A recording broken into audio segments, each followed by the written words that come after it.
اعوذ باللہ من الشیطان الرجیم بسم اللہ الرحمن الرحیم یا ایھا الذین آمنوا ان کثیرا من الاحبار والرہبان لیأکلون اموال الناس بالباطل ویصدون عن سبیل اللہ والذین یکنزون الذہب والفضة ولا ينفقونها فی سبیل اللہ فبشرھم بعذاب علیم۔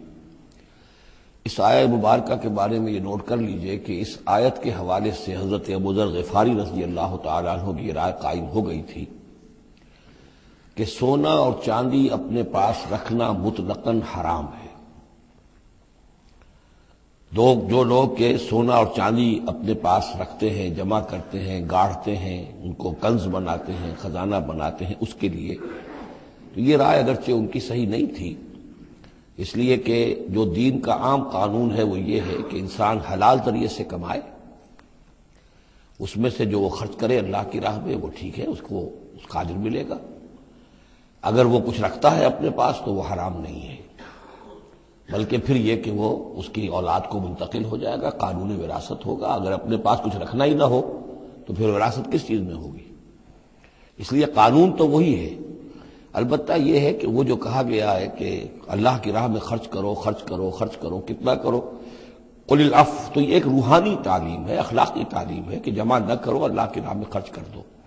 البتہ جو مال بھی آپ نے جمع کیا ہے، آپ نے حلال ذریعے سے کمایا تھا اور اس کی زکوٰۃ بھی آپ نے ادا کر دی ہے، تو وہ مال آپ اپنے پاس رکھ سکتے ہیں، خواہ وہ سونے اور چاندی کی شکل میں ہو۔ چنانچہ اسی پر پھر فیصلہ ہوا حضرت عثمان کے زمانے میں، اور چونکہ حضرت ابو ذر غفاری اس پر اڑے ہوئے تھے اور اس سے ایک فتنہ پیدا ہو رہا تھا مسلمانوں کے اندر، ایک اختلاف، تو پھر حضرت ابو ذر غفاری کو حضرت عثمان نے حکم دے دیا تھا کہ وہ مدینے سے باہر چلے جائیں۔ وہ پھر ایک صحرا میں کسی جگہ پر کٹیا ڈال کر رہتے تھے۔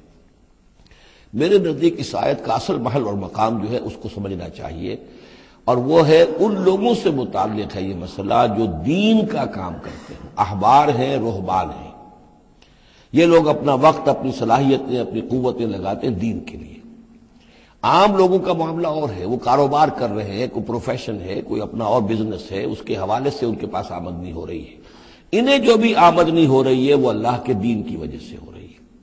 یہ اپنے پاس اگر رکھتے ہیں اور اپنا جائیدادیں بناتے ہیں اور دولت بناتے ہیں اور اپنے لیے پھر وہ اپنی نسلوں کے لیے اس کو وراثت میں منتقل کرتے ہیں، تو ان کے اوپر یہ آیت بعین ہی انہی الفاظ میں اس کا انطباق ہوگا، اس لیے کہ یہ سارا معاملہ احبار اور رہبان کے حوالے سے ہو رہا ہے۔ اس آیت کا سیاق اور سباق جو ہے کہ ظاہر بات ہے کہ ان کے لیے جو بھی کچھ ہے، یہ لٹمس ٹیسٹ یہ ہے، ہاں آپ اپنی ضرورت پوری کریں، جیسے حضور نے اپنی ضرورتیں پوری فرمائی، ازواج مطہرات کو بھی نان نفقہ دیتے تھے آپ اسی بیت المال میں سے، آپ اپنے عزیزوں کے ساتھ بھی کوئی حسن سلوک کرتے تھے تو وہیں سے کرتے تھے۔ کبھی بیت المال خالی ہے تو فاقہ بھی آ رہا ہے،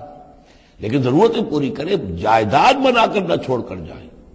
یہ جو معاملہ ہے کہ اس کو جمع کیا جائے اور پھر وہ جائیداد بنے، میرے نزدیک آج بھی اگر آپ جاننا چاہیں علماء حق کون ہیں اور علماء سو کون ہیں، تو لٹمس ٹیسٹ یہ ہے، جو شخص اپنے دینی کیریئر کے نتیجے میں پھر جائیداد بنا کر اور دولت چھوڑ کر بڑا ہو، وہ علماء سو میں سے لا محالہ، اس میں کسی شک و شبے کی گنجائش نہیں۔ میں اسے لٹمس ٹیسٹ کے طریقے سے بیان کر رہا ہوں۔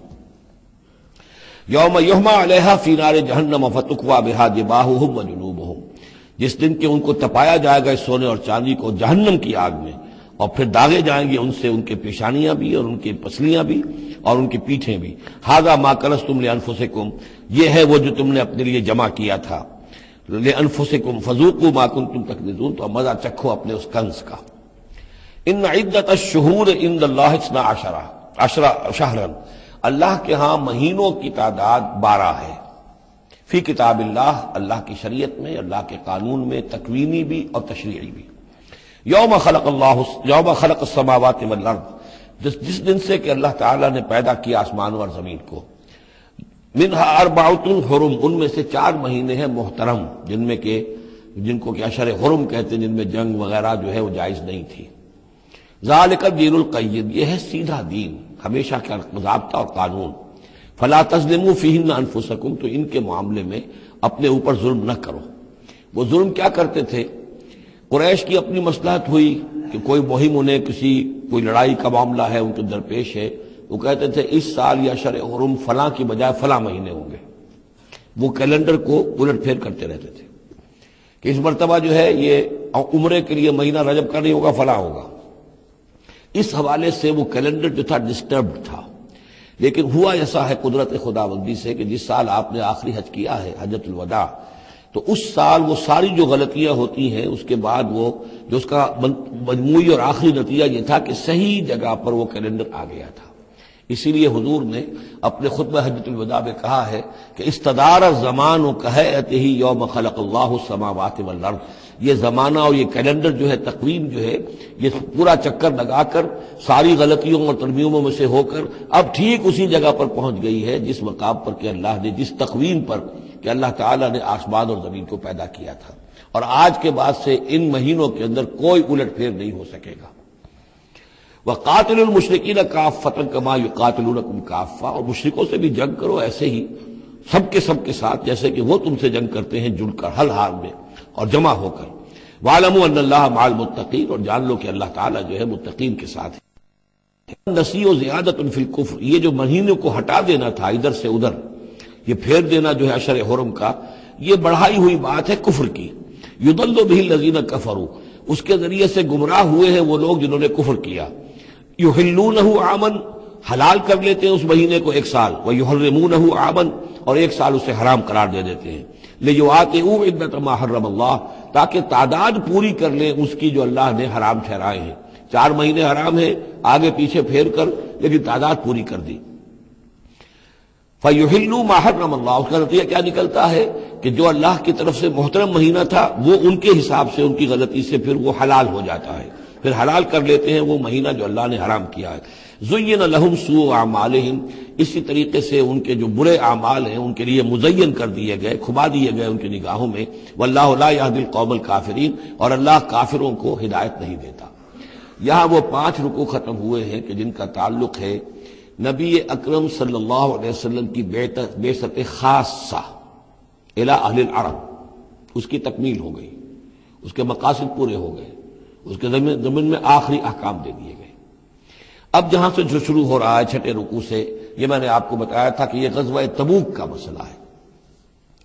اس کا پس منظر بھی بیان کر چکا ہوں۔ سن 6 میں صلح حدیبیہ ہوئی، حضور صلی اللہ علیہ وسلم نے اس کے بعد آپ اپنے پیغامبر، ایلچی، اپنے خطوط، نامہ ہائے مبارک بھیجے۔ باقی جگہوں پر جو ہوا سو ہوا، لیکن ایک شخص نے کہ جو رئیس بصرہ تھا، شرحبیل بن عمرو غسان کا، اور یہ تھا رومن امپائر کے تابع، ان کا باج گزار تھا، اس نے حضور کا جو وہاں گیا تھا نامہ بر خط لے کر گئے تھے حضرت حارث بن عمیر ازدی رضی اللہ تعالی عنہ، انہیں قتل کر دیا، شہید کر دیا۔ سفیر کا قتل جو ہے وہ گویا کہ اعلان جنگ ہوتا ہے، لہذا حضور نے ایک لشکر تیار کیا، 3000 مسلمانوں کو جمع کیا، حضرت زید بن حارثہ کو ان کے اوپر امیر بنایا